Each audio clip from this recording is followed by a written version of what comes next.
The future of Novak Djokovic is no longer a mystery. The world number one has confirmed to the BBC what everyone suspected. Have you received any vaccination against COVID? I have not.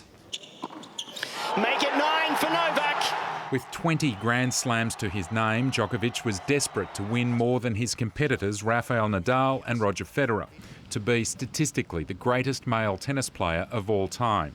Now he's prepared to sacrifice it all. And I understand that not being vaccinated today, I'm unable to travel to most of the tournaments. That is the price that I'm willing to pay. Because the principles of decision-making on my body are more important than any title or anything else. Djokovic initially disregarded the pandemic, holding an exhibition tennis tournament in Serbia and Croatia and catching the virus. 2 jabs would have avoided his ordeal in Melbourne in January when he arrived with a visa and a medical exemption for the Australian Open. He says he broke no rules and the mistakes on his travel documents were honest. I was ready not to go to Australia. I never used my privileged status to get into Australia by force or do anything in this entire process.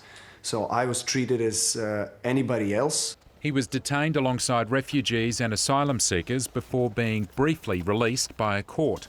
The Australian government then deported him on the grounds that he could inflame anti-vaccination sentiment. Which I completely disagree with. Djokovic is unlikely to play in the remaining Grand Slams, the French Open in May, Wimbledon in June and the US Open in August. All of them require proof of vaccination. I keep my mind open, so there is always a possibility that things will change in the future. The 34-year-old will compete in Dubai this week. Unless something changes dramatically, his chances of ever returning to Australia appear slim. Paul Kennedy, ABC News.